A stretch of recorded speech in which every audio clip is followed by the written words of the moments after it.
ಎಲ್ಲರಿಗೂ ನಮಸ್ಕಾರ. ನಾನು ಲಲಿತಾ. ಆಹಾರಶ್ರೀ ಚಾನಲ್ಗೆ ತಮಗೆಲ್ಲರನ್ನು ಸ್ವಾಗತಿಸುತ್ತಾ ಇದ್ದೀನಿ.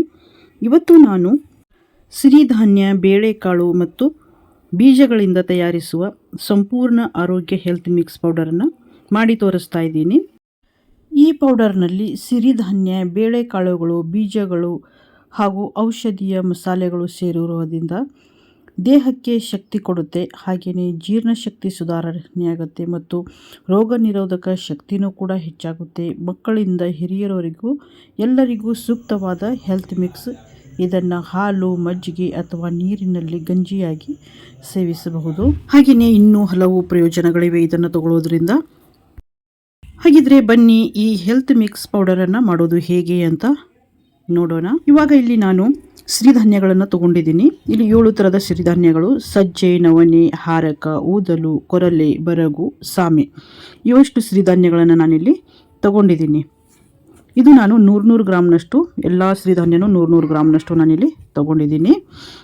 ಹಾಗೆಯೇ ಈ ಸಜ್ಜೆ ಏನಿದೆಯಲ್ಲ, ಇದನ್ನು ನಾನು ಮೊದಲೇ ತೊಳೆದು ನೆನೆಸಿ ಮೊಳಕೆ ಬಂದ ನಂತರ ಇದನ್ನು ಒಣಗಿಸಿ ಇಟ್ಕೊಂಡಿದ್ದೆ.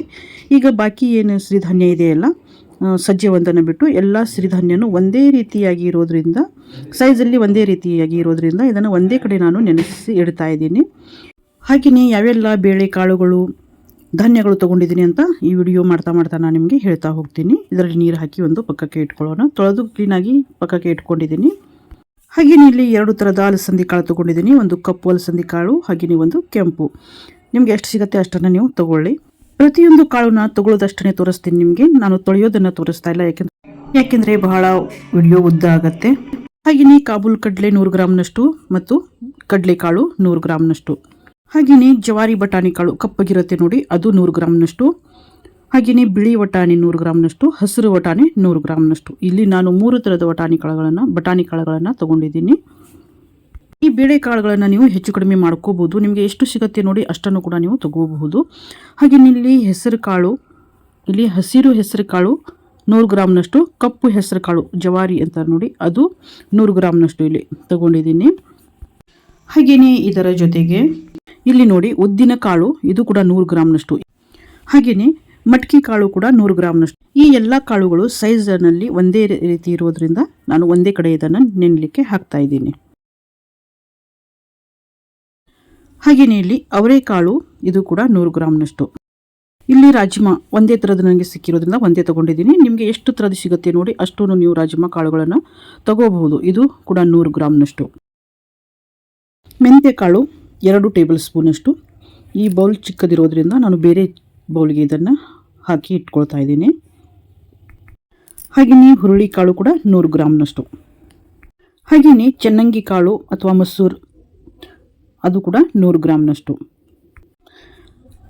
ಹಾಗೆಯೇ ಇಲ್ಲಿ ಜೋಳ, ಇಲ್ಲಿ 2 ಬೌಲಷ್ಟು ತಗೊಂಡಿದ್ದೀನಿ, ಅಂದರೆ 200 ಗ್ರಾಮ್ನಷ್ಟು. ಹಾಗೆಯೇ ಗೋಧಿ 3 ಬೌಲಷ್ಟು, 300 ಗ್ರಾಮ್ನಷ್ಟು. ಮತ್ತು ರಾಗಿ ಇಲ್ಲಿ 5 ಬೌಲಷ್ಟು ತಗೊಂಡಿದ್ದೀನಿ, ಅಂದರೆ 500 ಗ್ರಾಮ್ನಷ್ಟು, ಅಂದರೆ ಅರ್ಧ kg. ನೀವು ಹೆಚ್ಚು ಕಡಿಮೆ ಮಾಡ್ಕೋಬಹುದು. ಈ ಎಲ್ಲ ಧಾನ್ಯಗಳನ್ನು ನಾನು ನೀರು ಹಾಕಿ ಕ್ಲೀನಾಗಿ ತೊಳೆದು ಇಲ್ಲಿ ಪ್ರತಿಯೊಂದರಲ್ಲಿನೂ ನೀರು ಹಾಕಿ ಇಟ್ಕೊಂಡಿದ್ದೀನಿ. ಹಾಗೆಯೇ ಬಾರ್ಲಿ ಇಲ್ಲಿ ನಾನು ಇದು ನೆನೆಸಿ ಇಡ್ತಾ ಇಲ್ಲ, ಇದು ಕೂಡ 200 ಗ್ರಾಮ್ನಷ್ಟು. ಇದನ್ನು ಹಾಗೆ ಒಂದು ಕಾಟನ್ ಬಟ್ಟೆಯಲ್ಲಿ ಹಾಕಿ ಒರೆಸಿ ತಗೊಳ್ಳಿ. ಹಾಗೆಯೇ ಇಲ್ಲಿ ಅಗಸೆ ಬೀಜ, ಇದು ಕೂಡ 100 ಗ್ರಾಮ್ನಷ್ಟು ತಗೊಂಡಿದ್ದೀನಿ. ಇದು ಕೂಡ ಒಂದು ಕಾಟನ್ ಬಟ್ಟೆಯಲ್ಲಿ ಹಾಕಿ ಒರೆಸಿ ತಗೊಳ್ಳಿ. ಹಾಗೆಯೇ ಕಡಲೆಬೇಳೆ, ಇದು ಕೂಡ 100 ಗ್ರಾಮ್ನಷ್ಟು. ಎಲ್ಲ ಧಾನ್ಯಗಳನ್ನು ನೆನೆಸಿ ಮೊಳಕೆ ತೆಗೆದು ಹುರಿದು ಮಾಡಿರೋದ್ರಿಂದ ಇದು ಜೀರ್ಣಕ್ರಿಯೆಗೆ ಸಹಾಯ ಆಗುತ್ತೆ. ಈಗ ಇಲ್ಲಿ ಎಲ್ಲ ಕಾಳುಗಳನ್ನು ನೀರಿನಲ್ಲಿ ಹಾಕಿ ಇಟ್ಕೊಂಡಿದ್ದೀನಿ. ಹಾಗೆಯೇ ಅದರಲ್ಲಿ ಸಿರಿಧಾನ್ಯ ಮತ್ತು ಕಾಳುಗಳಲ್ಲಿ ದಾಲ್ಚಿನ್ನಿ ಚಕ್ಕೆ ಮತ್ತು ತುಳಸಿ ಹಾಕಿ ನೆನೆಸಿದರೆ ಜೀರ್ಣಕ್ರಿಯೆ ಸುಧಾರಿಸುತ್ತದೆ ಮತ್ತು ರೋಗ ನಿರೋಧಕ ಶಕ್ತಿನೂ ಕೂಡ ಹೆಚ್ಚಾಗುತ್ತದೆ ಮತ್ತು ಕಾಳುಗಳನ್ನು ಹೆಚ್ಚು ಶುದ್ಧ ಮತ್ತು ಆರೋಗ್ಯಕರವಾಗಿ ಇಡಲಿಕ್ಕೆ ಸಹಾಯ ಆಗುತ್ತೆ.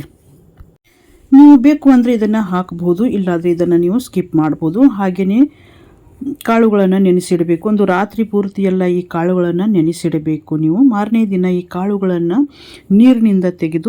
ನೀರೆಲ್ಲ ತೆಗೆದು ಒಂದು ಕಾಟನ್ ಬಟ್ಟೆಯಲ್ಲಿ ಹಾಕಿ ಕಟ್ಟಿ ಇಡಬೇಕಾಗತ್ತೆ. ಯಾಕೆಂದರೆ ಕಾಳುಗಳಿಗೆ ನಾವು ಮೊಳಕೆ ತೆಗಿಬೇಕಾಗತ್ತೆ. ಒಂದು ಸಿರಿಧಾನ್ಯ ಒಂದನ್ನು ಬಿಟ್ಟು ಬೇರೆ ಎಲ್ಲ ಕಾಳುಗಳನ್ನು ನೀವು ಈ ರೀತಿಯಾಗಿ ಬಟ್ಟೆಯಲ್ಲಿ ಹಾಕಿ ಗಟ್ಟಿಯಾಗಿ ಕಟ್ಟಿ ಇಡಬೇಕು. ಸಣ್ಣ ಸಣ್ಣ ಮೊಳಕೆ ಬರುವವರೆಗೂ ನಾವು ಇದನ್ನು ಕಟ್ಟಿ ಇಡಬೇಕಾಗತ್ತೆ. ಕೆಲವೊಂದು ಕಾಳುಗಳಿಗೆ ಬೇಗ ಮೊಳಕೆ ಬರುತ್ತೆ, ಕೆಲವೊಂದು ಕಾಳುಗಳಿಗೆ ಲೇಟಾಗಿ ಮೊಳಕೆ ಬರುತ್ತೆ. ಹೇಗೆ ಮೊಳಕೆಗಳು ಬರುತ್ತೆ ನೋಡಿ, ಆ ಕಾಳುಗಳನ್ನು ತೆಗೆದು ನೀವು ಕಾಟನ್ ಬಟ್ಟೆಯಲ್ಲಿ ಹಾಕಿ ಆರಲಿಕ್ಕೆ ಬಿಡಬೇಕು. ಒಂದು 4 ದಿನನಾದರೂ ಮನೆಯಲ್ಲಿನೇ ನೆರಳಲ್ಲಿನೇ ಒಣಗಿಸ್ಕೋಬೇಕಾಗತ್ತೆ. ಇದನ್ನು ಮತ್ತು ಬಿಸಿಲಿಗೆ ತಕ್ಷಣವೇ ಬಿಸಿಲಿಗೆ ಹಾಕಬಾರ್ದು. ಒಂದು 3 ನಿಂದ 4 ದಿನ ನೆರಳಲ್ಲಿನೇ ನೀವು ಒಣಗಿಸ್ಕೋಬೇಕಾಗತ್ತೆ. ನೀವು ಇಲ್ಲಿ ನೋಡ್ತಾ ಇರಬಹುದು, ಎಲ್ಲ ಕಾಳುಗಳು ನಾನು ಈ ಕಾಟನ್ ಬಟ್ಟೆಯಲ್ಲಿ ಹಾಕಿ ಕಟ್ಟಿ ಇಟ್ಕೊಂಡಿದ್ದೀನಿ. ಇಲ್ಲಿ ಅಂದರೆ ಒಂದು ನೀರು ಇಳಿಯುವಂಥ, ಅಂದರೆ ಬಸ್ದ ನೀರು ಹೋಗಬೇಕು. ಈ ಬಟ್ಟೆಯಲ್ಲಿ ನಾವೇನು ಕಟ್ಟಿ ಇಟ್ಕೊಂಡಿದ್ವಲ್ಲ ಅದರಲ್ಲಿನೂ ಸ್ವಲ್ಪ ನೀರಿನ ಅಂಶ ಇರುತ್ತೆ. ಹೀಗಾಗಿ ಒಂದು ಬುಟ್ಟಿಯಲ್ಲಿ ಹಾಕಿಟ್ಕೊಳ್ಳಿ. ಒಂದು ಹೋಲ್ ಇರುವಂಥ, ಒಂದು ಜಾಳಿ ಇರುವಂಥ ಬುಟ್ಟಿಯಲ್ಲಿ ಹಾಕಿ ಇಟ್ಟರೆ ಅದರಲ್ಲಿ ನೀರು ಎಕ್ಸ್ಟ್ರಾ ಏನಾದರೂ ನೀರು ಇರುತ್ತೆ ಅಂದರೆ ಅದು ಕೂಡ ಬಸ್ದು ಹೋಗಿಬಿಡುತ್ತೆ. ಇವಾಗ ಎಲ್ಲ ಕಾಳುಗಳು ಬಟ್ಟೆಯಲ್ಲಿ ಕಟ್ಟಿಯಾಗಿದೆ. ಈಗ ನಾವು ಕಡಲೆಬೇಳೆ ಏನು ತೊಗೊಂಡಿದ್ವಿ ನೋಡಿ, ಅದು ಕೂಡ 100 ಗ್ರಾಮ್ನಷ್ಟು ಇದೆ. ಈ ಕಡಲೆಬೇಳೆ ಒಂದು 2 ನಿಮಿಷ ಲೋ ಫ್ಲೇಮ್ ಇಟ್ಕೊಂಡು ಹುರ್ಕೊಳ್ಳಿ. 2 ನಿಮಿಷ ಹುರಿದಾದ ನಂತರ ತೊಗರಿಬೇಳೆ 100 ಗ್ರಾಮ್ನಷ್ಟು ಇದು ಕೂಡ ಇದರ ಜೊತೆಗೇನೆ ಹಾಕಿ ನಾನು ಹುರ್ಕೊಳ್ತಾ ಇದ್ದೀನಿ. ಲೋ ಫ್ಲೇಮ್ನಲ್ಲಿ ನೀವು ಇದನ್ನು ಹುರ್ಕೋಬೇಕಾಗತ್ತೆ. ಯಾವುದೇ ಕಾರಣಕ್ಕೂ ಉರಿಯನ್ನೇ ಹೆಚ್ಚು ಮಾಡಲಿಕ್ಕೆ ಹೋಗಬೇಡಿ. ಲೋ ಫ್ಲೇಮ್ನಲ್ಲಿ ಸ್ವಲ್ಪ ಗರಿ ಗರಿ ಆಗುವವರೆಗೂ ನಾವು ಇದನ್ನು ಹುರಿಬೇಕಾಗತ್ತೆ. ಇದು ಹುರಿದಾದ ನಂತರ ಒಂದು ಇಲ್ಲಿ ಕಾಟನ್ ಬಟ್ಟೆ ಮೇಲೆ ಇದನ್ನು ತೆಗೆದಿಟ್ಕೊಳ್ತಾ ಇದ್ದೀನಿ. ಹಾಗೆಯೇ ಇಲ್ಲಿ ಅವರೆಬೇಳೆ, ಅಲ್ಲಿ ಅವರೆಕಾಳು ತೊಗೊಂಡಿದ್ದೆ, ಇಲ್ಲಿ ಅವರೆಬೇಳೆ ತೊಗೊಂಡಿದ್ದೀನಿ. ನಿಮಗೆ ಅವರೆಬೇಳೆ ಅವೈಲೇಬಲ್ ಇದ್ದರೆ ತೊಗೊಳ್ಳಿ, ಇಲ್ಲ ಅಂದರೆ ನೀವು ಅದನ್ನು ಸ್ಕಿಪ್ ಮಾಡಬಹುದು. ಅದು ಕೂಡ ಚೆನ್ನಾಗಿ ಹುರಿಬೇಕಾಗತ್ತೆ. ನಾನು ಹುರಿಯೋದು ಎಲ್ಲ ಕಾಳುಗಳನ್ನು ಸ್ವಲ್ಪ ಸ್ವಲ್ಪನೇ ತೋರಿಸ್ತಾ ಇದ್ದೀನಿ. ಇಲ್ಲಿ ಮಸೂರ್ ದಾಲ್ ಇದು ಕೂಡ 100 ಗ್ರಾಮ್ನಷ್ಟು, ಹಾಗೆಯೇ ಹೆಸರುಬೇಳೆ ಇದೂ ಕೂಡ 100 ಗ್ರಾಮ್ನಷ್ಟು, ಇದು ಕೂಡ 2 ಜೊತೆಯಲ್ಲಿನೇ ಹುರ್ಕೊಳ್ತಾ ಇದ್ದೀನಿ. ಇದು ಹುರಿದಾದ ನಂತರ ಇದನ್ನು ಕೂಡ ಕಾಟನ್ ಬಟ್ಟೆ ಮೇಲೆ ತೆಗೆದಿಟ್ಕೊಳ್ಳೋಣ.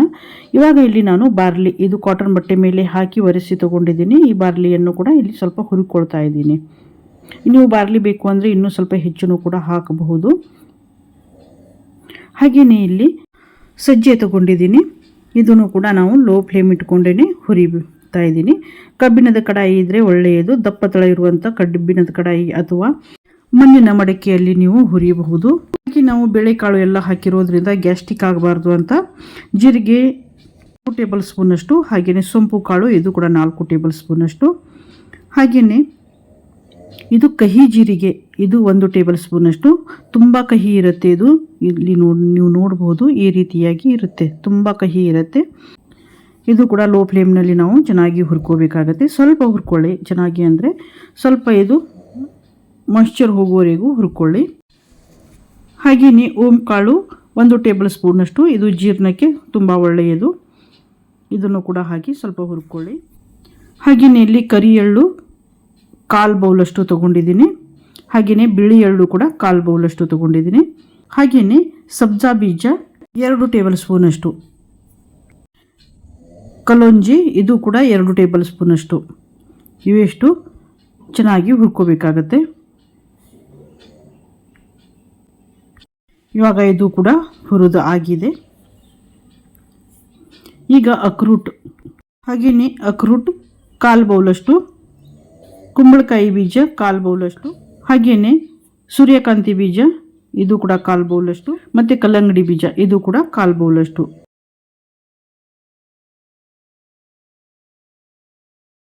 ಹಾಗೆಯೇ ಬಾದಾಮಿ ಒಂದು 15ರಿಂದ 20 ಬಾದಾಮಿ ತೊಗೊಂಡಿದ್ದೀನಿ. ಇಲ್ಲಿ ನಾನು ಗೋಡಂಬಿ ಹಾಕ್ತಾ ಇಲ್ಲ, ಯಾಕೆಂದರೆ ವೇಟ್ ಲಾಸ್ ಮಾಡುವವರಿಗೆ ಗೋಡಂಬಿ ತಗೋಬಾರ್ದು ಅಂತಾರೆ, ಅದಕ್ಕೋಸ್ಕರ ನಾನಿಲ್ಲಿ ಗೋಡಂಬಿಯನ್ನು ಹಾಕ್ತಾ ಇಲ್ಲ. ಹಾಗೆಯೇ ಗಸಗಸೆಯನ್ನು ಕೂಡ ನಾನಿಲ್ಲಿ ಹಾಕ್ತಾ ಇಲ್ಲ. ನೀವು ಬೇಕಿದ್ದರೆ ಗೋಡಂಬಿ ಗಸಗಸೆ ಹಾಕಬಹುದು.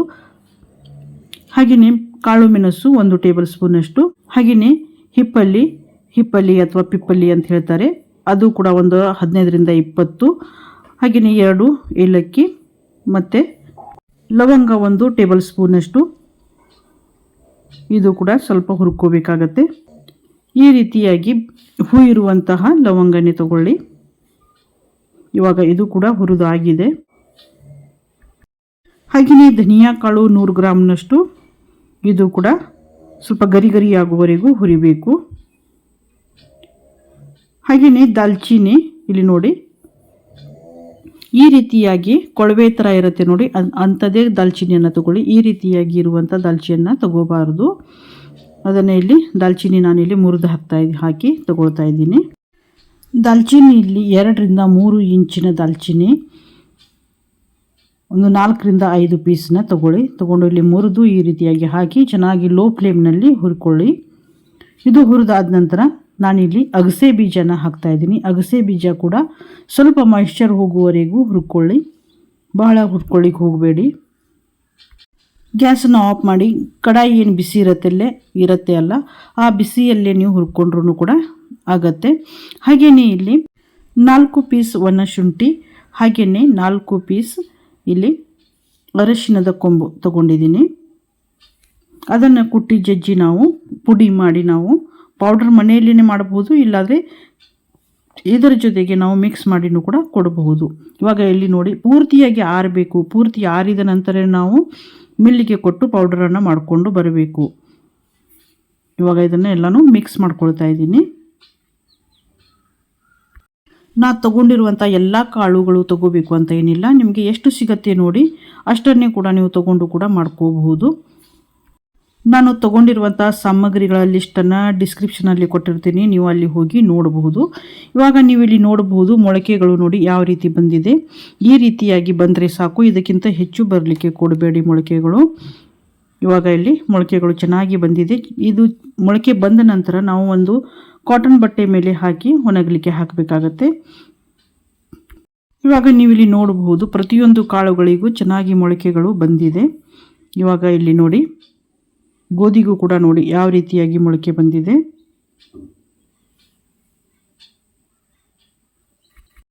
ಹಾಗೆಯೇ ಇಲ್ಲಿ ಎಲ್ಲ ಕಾಳುಗಳನ್ನು ನಾನಿಲ್ಲಿ ನೋಡಿ ಒಂದು ಕಾಟನ್ ಬಟ್ಟೆ ಮೇಲೆ ಹಾಕಿದ್ದೀನಿ, ನೆರಳಲ್ಲೇ ಮನೆಯಲ್ಲೇ ಹಾಕಿದ್ದೀನಿ. ಇದು 4 ದಿನ ಹಾಕಿದ ನಂತರ ನೀವು ಬಿಸಿಲಿಗೆ ಹಾಕಿ ಒಣಗಿಸಿ ಪುಡಿಯನ್ನು ಹುರಿದಾದ ನಂತರ ಪುಡಿಯನ್ನು ಮಾಡ್ಕೊಂಬರ್ಬೋದು. ಇವಾಗ ಇಲ್ಲಿ ಬಿಸಿಲಿಗೆ ಹಾಕಿ ಚೆನ್ನಾಗಿ ಒಣಗಿಸಿ ತಗೊಂಡಿದ್ದೀನಿ. ಈಗ ಈ ಕಾಳುಗಳು ಕೂಡ ಹುರ್ಕೊಳ್ಳೋಣ. ಇದು ಕೂಡ ಲೋ ಫ್ಲೇಮ್ನಲ್ಲಿನೇ ನಾವು ಚೆನ್ನಾಗಿ ಹುರಿಬೇಕಾಗುತ್ತೆ. ಘರ್ಮ ಬರೋವರೆಗೂ ಗರಿ ಆಗೋವರೆಗೂ ನಾವು ಇದನ್ನು ಒಂದು 5ರಿಂದ 6 ನಿಮಿಷ ನಮಗೆ ಬೇಕಾಗತ್ತೆ. ಪ್ರತಿಯೊಂದು ಕಾಳನ್ನು ನಾವು ಹುರ್ಕೊಳ್ಳಿಕ್ಕೆ ಲೋ ಫ್ಲೇಮ್ನಲ್ಲಿನೇ ಹುರಿಬೇಕಾಗತ್ತೆ. ಇವಾಗ ಪ್ರತಿಯೊಂದು ಕಾಳುಗಳನ್ನಲ್ಲಿ ಹುರಿದು ತಗೊಳ್ತಾ ಇದ್ದೀನಿ. ಇವಾಗ ಇಲ್ಲಿ ನೀವು ನೋಡಬಹುದು. ಈಗ ನಾನು ನಿಮಗೆ ಕಾಳುಗಳು ಹೇಗೆ ಹುರಿಬೇಕು ಅನ್ನೋದನ್ನು ಹೇಳಿದ್ದೀನಿ. ಪ್ರತಿಯೊಂದು ಕಾಳು ನಾನು ಹುರಿಯೋದನ್ನು ಇವಾಗ ತೋರಿಸೋದಿಲ್ಲ, ಯಾಕೆಂದರೆ ವಿಡಿಯೋ ಬಹಳ ಉದ್ದ ಆಗುತ್ತೆ. ಈಗ ಮೊಳಕೆ ಬಂದಂಥ ಎಲ್ಲ ಕಾಳುಗಳನ್ನು ನಾನಿಲ್ಲಿ ಹುರಿದು ತಗೊಳ್ತೀನಿ. ಈ ವಿಡಿಯೋ ನಿಮಗೆ ಇಷ್ಟ ಆಯಿತು ಅಂದರೆ ಒಂದು ಲೈಕ್ ಕೊಡಿ, ಹಾಗೆಯೇ ನಿಮ್ಮ ಅನಿಸಿಕೆಗಳನ್ನು ಕಮೆಂಟ್ ಮಾಡಿ. ಹಾಗೆಯೇ ಇನ್ನಷ್ಟು ಸುಲಭವಾಗಿ ಮಾಡುವಂತಹ ಅಡುಗೆಗಳನ್ನು ನೋಡಲಿಕ್ಕೆ ಆಹಾರಶ್ರೀ ಚಾನಲನ್ನು ಸಬ್ಸ್ಕ್ರೈಬ್ ಮಾಡಿ. ಹಾಗೆಯೇ ಪಕ್ಕದಲ್ಲಿರುವ ಬೆಲ್ ಬಟನ್ನು ಕೂಡ ಕ್ಲಿಕ್ ಮಾಡಿ. ಇವಾಗ ಇಲ್ಲಿ ಎಲ್ಲ ಕಾಳುಗಳನ್ನು ನಾನು ಲೋ ಫ್ಲೇಮ್ನಲ್ಲಿನೇ ಚೆನ್ನಾಗಿ ಹುರಿದು ಗರಿ ಆಗುವವರೆಗೂ ಹುರಿದು ತಗೊಂಡಿದ್ದೀನಿ. ಇದು ಪೂರ್ತಿ ಆರಬೇಕು. ಆರಿದ ನಂತರ ನಾವು ಗಿರಣಿಗೆ ಕೊಟ್ಟು ಇದನ್ನು ಬೀಸ್ಕೊಂಡು ಹಿಟ್ಟು ಮಾಡಿಕೊಂಡು ಬರಬೇಕಾಗತ್ತೆ. ಮೊದಲು ನಾವು ಬೇಳೆ ಎಲ್ಲ ಹುರಿದಿಟ್ಟುಕೊಂಡಿದ್ದೀವಲ್ಲ ಅದನ್ನು ಕೂಡ ನಾನಿಲ್ಲಿ ಹಾಕ್ತಾ ಇದ್ದೀನಿ. ಹಾಕಿ ಇದನ್ನು ಚೆನ್ನಾಗಿ ಮಿಕ್ಸ್ ಮಾಡಿಕೊಂಡು ಇದನ್ನು ನಾವು ಗಿರಣಿಗೆ ಕೊಟ್ಟು ಬೀಸ್ಕೊಂಡು ಬರೋಣ. ಇದು ಹಿಟ್ಟು ಎಷ್ಟಾಗುತ್ತೆ ಅಂದರೆ 7ರಿಂದ 8 kg ಹಿಟ್ಟು ಬರುತ್ತೆ. ಇದನ್ನು ನೀವು 7ರಿಂದ 8 ತಿಂಗಳು ಕೂಡ ಇಟ್ಟು ನೀವು ಯೂಸ್ ಮಾಡಬಹುದು. ಇದನ್ನು ನೀವು ಉಪ್ಪು ಕೂಡ ಹಾಕಿ ಗಂಜಿ ಮಾಡ್ಕೋಬಹುದು, ಇಲ್ಲ ಬೆಲ್ಲ ಸಕ್ಕರೆ ಇದನ್ನು ಕೂಡ ನೀವು ಹಾಕ್ಕೊಂಡು ಗಂಜಿಯನ್ನು ಮಾಡಿಕೊಂಡು ನೀವು ಕುಡಿಯಬಹುದು. ಈಗ ನಾವೇನು ಇಲ್ಲಿ ಬಾದಾಮಿ ಏನು ಹಾಕಿದ್ದೀವಿ ಈ ಬಾದಾಮಿ ಏನಿದೆಯಲ್ಲ ಇದರ ಜೊತೆಗೆ ನೀವು ಬೀಸಲಿಕ್ಕೆ ಕೊಡಬೇಡಿ. ಯಾಕೆಂದರೆ ಇದನ್ನು ಸ್ವಲ್ಪ ನೀವು ಮಿಕ್ಸರ್ನಲ್ಲಿನೇ ಬಾದಾಮಿ ಮತ್ತು ಅಕ್ರೂಟ್ ಮಿಕ್ಸರ್ನಲ್ಲಿನೇ ಹಾಕಿ ಪೌಡರ್ ಮಾಡಿ ಇದರಲ್ಲಿ ಮಿಕ್ಸ್ ಮಾಡಿ ಕೊಡಿ. ಇವಾಗ ಇಲ್ಲಿ ನಾವು ಹಿಟ್ಟು ಮಾಡ್ಕೊಂಡು ಬಂದಾಗಿದೆ. ಈಗ ನಾನಿಲ್ಲಿ 4 ಗ್ಲಾಸ್ನಷ್ಟು ಇಲ್ಲಿ ಗಂಜಿಯನ್ನು ಮಾಡ್ತಾ ಇದ್ದೀನಿ. ಅದಕ್ಕೆ ನಾನಿಲ್ಲಿ 1 ಗ್ಲಾಸಿಗೆ 4 ಟೀ ಸ್ಪೂನಷ್ಟು, ಅಂದರೆ ಇದು ನಾವು ಉಪ್ಪಿಟ್ಟು ತಿಂತೀವಿ ನೋಡಿ ಆ ಸ್ಪೂನ್ನಿಂದ 4 ಸ್ಪೂನಷ್ಟು ಇಲ್ಲಿ ಈ ಹಿಟ್ಟನ್ನು ಹಾಕ್ತಾ ಇದ್ದೀನಿ. ನಿಮಗೆ ಗಂಜಿ ಸ್ವಲ್ಪ ದಪ್ಪ ಬೇಕು ಅಂದರೆ ನೋಡಿಕೊಂಡು ನೀವು ಇನ್ನೂ ಸ್ವಲ್ಪ ಹಿಟ್ಟನ್ನು ಹಾಕಿ ನೀವು ತಗೋಬಹುದು. ಈಗ ಇದನ್ನು ಚೆನ್ನಾಗಿ ಮಿಕ್ಸ್ ಮಾಡ್ಕೊಳ್ಳೋಣ. ನಾನು ತಣ್ಣೀರಿನಲ್ಲೇ ಹಾಕಿದ್ದೀನಿ. ತಣ್ಣೀರಿನಲ್ಲಿ ಹಾಕಿ ಇದು ಪೌಡರನ್ನು ಹಾಕಿ ಚೆನ್ನಾಗಿ ಮಿಕ್ಸ್ ಮಾಡ್ಕೋಬೇಕು. ಮಿಕ್ಸ್ ಮಾಡ್ಕೊಂಡಾದ ನಂತರ ನಾವು ಗ್ಯಾಸ್ ಮೇಲೆ ಇಟ್ಟು ಇದು ಬಿಸಿ ಆಗೋವರೆಗೂ ತಿರುಗಿಸ್ತಾ ಇರಬೇಕಾಗತ್ತೆ. ಹಾಗೆ ಬಿಡ್ಲಿಕ್ಕೆ ಹೋಗಬೇಡಿ, ಇಲ್ಲಾದರೆ ಅದು ಗಟ್ಟಿಯಾಗಿಬಿಡುತ್ತೆ. ಈ ರೀತಿ ತಿರುಗಿಸ್ತಾನೆ ಇರಿ ಬಿಸಿ ಆಗೋವರೆಗೂ. ನಾವು ಎಷ್ಟು ಹಿಟ್ಟು ತೊಗೊಂಡಿದ್ವಿ ನೋಡಿ, 1 ಗ್ಲಾಸ್ಗೆ 4 ಸ್ಪೂನಷ್ಟು ಹಿಟ್ಟು ತೊಗೊಂಡ್ರೆ 4 ಸ್ಪೂನಷ್ಟು ಇಲ್ಲಿ ಬೆಲ್ಲ ನಾನು ಹಾಕ್ತಾ ಇದ್ದೀನಿ. ನಿಮಗೆ ಸಿಹಿ ಹೆಚ್ಚು ಬೇಕೆಂದರೆ ಕರೆಕ್ಟಾಗಿ ಹಾಕ್ಕೊಳ್ಳಿ, ಇಲ್ಲ ಅಂದರೆ ನೀವು ಕಡಿಮೆನೂ ಕೂಡ ಹಾಕೋಬಹುದು. ನಿಮಗೆ ಬೆಲ್ಲ ಬೇಡ ಹಾಗೆ ಕುಡಿತೀನಿ ಅಂದರೆ ನೀವು ಸ್ವಲ್ಪ ಉಪ್ಪು ಹಾಕಿ ಹಾಗೇನೂ ಕೂಡ ಕುಡಿಯಬಹುದು. ನೀವು ಮೊದಲೇ ಬೆಲ್ಲ ಹಾಕದೇನೆ ಹಾಗೇನೆ ಗಂಜಿಯನ್ನು ಮಾಡ್ಕೊಳ್ಳಿ. ಗಂಜಿ ಮಾಡ್ಕೊಂಡು ಆದ ನಂತರ ನಿಮಗೆ ಉಪ್ಪು ಬೇಕೆಂದರೆ ಉಪ್ಪು ಹಾಕ್ಕೊಳ್ಳಿ, ಸಕ್ಕರೆ ಬೇಕು ಅಂದರೆ ಸಕ್ಕರೆ, ಅಥವಾ ಬೆಲ್ಲ ಬೇಕು ಅಂದರೆ ಬೆಲ್ಲನೂ ಕೂಡ ಹಾಕಬಹುದು. ಹಾಗೆಯೇ ಇಲ್ಲಿ ನಾವು ಎಷ್ಟು ಗ್ಲಾಸ್ ತೊಗೊಂಡಿದ್ದೀವಿ ನೀವು ನೋಡಿ, ಅಷ್ಟು ಗ್ಲಾಸಿಗೆ ಒಂದೊಂದು ಸ್ಪೂನಷ್ಟು ಇಲ್ಲಿ ತುಪ್ಪವನ್ನು ಹಾಕ್ತಾ ಇದ್ದೀನಿ. 4 ಗ್ಲಾಸಿಗೆ 4 ಸ್ಪೂನಷ್ಟು ಇಲ್ಲಿ ತುಪ್ಪವನ್ನು ಸೇರಿಸ್ತಾ ಇದ್ದೀನಿ. ಈ ಪ್ರೋಟೀನ್ ಮಿಕ್ಸ್ ಆರಾಮಾಗಿ ಎಲ್ಲರಿಗೂ ಜೀರ್ಣ ಆಗುತ್ತೆ. ಯಾಕೆಂದರೆ ನಾವು ಎಲ್ಲ ಕಾಳುಗಳನ್ನು ಮೊಳಕೆ ತೆಗೆದು ಹುರಿದಾದ ನಂತರ ನಾನು ಇದನ್ನು ಪೌಡರ್ ಮಾಡ್ಕೊಂಡು ಬಂದಿದ್ದೀನಿ. ಮೊಳಕೆ ತೆಗೆದು ನಾವು ಹುರಿದಿರೋದ್ರಿಂದ ಜೀರ್ಣಕ್ರಿಯೆಗೆ ಇದು ಸಹಾಯ ಆಗುತ್ತೆ. ಈಗ ಇಲ್ಲಿ ತುಪ್ಪ ಹಾಕಿದ್ದೀನಿ. ತುಪ್ಪ ಹಾಕೋದ್ರಿಂದನೂ ಇದು ಕೂಡ ತುಂಬ ನಮ್ಮ ಆರೋಗ್ಯಕ್ಕೆ ತುಂಬ ಒಳ್ಳೆಯದು. ತುಪ್ಪ ಹಾಕಿ ಇದನ್ನು ಮಿಕ್ಸ್ ಮಾಡಿಕೊಂಡು ನೀವು ಇದರಲ್ಲಿ ಹಾಲು ಹಾಕಿನೂ ಕೂಡ ಕುಡಿಬಹುದು. ನೀವು ಹಾಲು ಇದನ್ನು ಕುದಿಸಬೇಕಾದ್ರೆ ಹಾಕ್ಲಿಕ್ಕೆ ಹೋಗಬೇಡಿ. ನಂತರ ಇದು ನಿಮಗೆ ದಪ್ಪ ಬೇಕಂದರೆ ದಪ್ಪ ಮಾಡಿಕೊಂಡು ಅದರಲ್ಲಿ ಹಾಲನ್ನು ಹಾಕಿ ನೀವು ಕೂಡ ಕುಡಿಯಬಹುದು. ಯಾವ ರೀತಿಯಾಗಿ ಮಾಡಿದ್ರೂ ಇದು ತುಂಬ ಚೆನ್ನಾಗಿರುತ್ತೆ. ಮತ್ತು ಶುಗರ್ ಇರೋರು ಸ್ವಲ್ಪ ಬೆಲ್ಲ ಅಥವಾ ಸಕ್ಕರೆಯನ್ನು ಸ್ವಲ್ಪ ಕಡಿಮೆ ಪ್ರಮಾಣದಲ್ಲಿ ಹಾಕಿಕೊಂಡು ಕುಡಿದ್ರೆ ಒಳ್ಳೆಯದು. ಇಲ್ಲ ಪೂರ್ತಿಯಾಗಿ ನೀವು ಅವಾಯ್ಡ್ ಕೂಡ ಮಾಡಿ ಸ್ವಲ್ಪ ಉಪ್ಪನ್ನು ಸೇರಿಸಿನೂ ಕೂಡ ನೀವು ತಗೋಬಹುದು. ಇವಾಗ ನೋಡಿ, ನಾನು ಈ ರೀತಿಯಾಗಿ ಎಷ್ಟು ದಪ್ಪ ಮಾಡ್ಕೊಂಡಿದ್ದೀನಿ. ನೀವು ಇದಕ್ಕಿಂತ ದಪ್ಪನೂ ಕೂಡ ಮಾಡಿಕೊಂಡು ನೀವು ಇದರಲ್ಲಿ ಮಜ್ಜಿಗೆನೂ ಕೂಡ ಹಾಕಬಹುದು, ಹಾಲು ಕೂಡ ಹಾಕಿ ನೀವು ಕುಡಿಯಬಹುದು. ಚಿಕ್ಕ ಮಕ್ಕಳಿಗೆ ಕೊಡುವುದಾದರೆ 3 ವರ್ಷದ ಮೇಲ್ಪಟ್ಟ ಮಕ್ಕಳಿಗೆ ಕೊಡಿ. 1 ಸ್ಪೂನಷ್ಟು ನೀವು ಕೊಟ್ಟರೆ ಸಾಕು ಚಿಕ್ಕ ಮಕ್ಕಳಿಗೆ. ಇವಾಗ ಈ ಗಂಜಿ ರೆಡಿಯಾಗಿದೆ. ನೀವು ಇದನ್ನು ಹಾಲು ಜೊತೆಗೂ ತೊಗೋಬೋದು, ಇಲ್ಲ ಹಾಗೇನೂ ಕೂಡ ತೊಗೋಬೋದು. ತುಂಬ ಚೆನ್ನಾಗಿರುತ್ತೆ. ಈ ರೆಸಿಪಿಯನ್ನು ಒಂದು ಸಲ ನೀವು ಕೂಡ ಟ್ರೈ ಮಾಡಿ ಮತ್ತು ಹೇಗಿತ್ತು ಅಂತ ಕಮೆಂಟ್ ಮಾಡಿ. ಇಲ್ಲಿವರೆಗೂ ಈ ವಿಡಿಯೋವನ್ನು ನೋಡಿದ್ದಕ್ಕೆ ತಮಗೆಲ್ಲರಿಗೂ ತುಂಬ ಧನ್ಯವಾದಗಳು. ಈ ವಿಡಿಯೋ ನಿಮಗೆ ಉಪಯುಕ್ತವಾಗಿದೆ ಅಂದ್ಕೊಳ್ತೀನಿ. ಪ್ಲೀಸ್ ಎಲ್ಲರಿಗೂ ಶೇರ್ ಮಾಡಿ ಮತ್ತು ಕಮೆಂಟ್ ಮಾಡಿ. ಮತ್ತು ನೀವು ಕೂಡ ಈ ಒಂದು ಮಾಲ್ಟನ್ನು ಮಾಡಿ ಯೂಸ್ ಮಾಡಿ ಆರೋಗ್ಯವನ್ನು ಕಾಪಾಡಿಕೊಳ್ಳಿ. ಎಲ್ಲರಿಗೂ ಧನ್ಯವಾದಗಳು.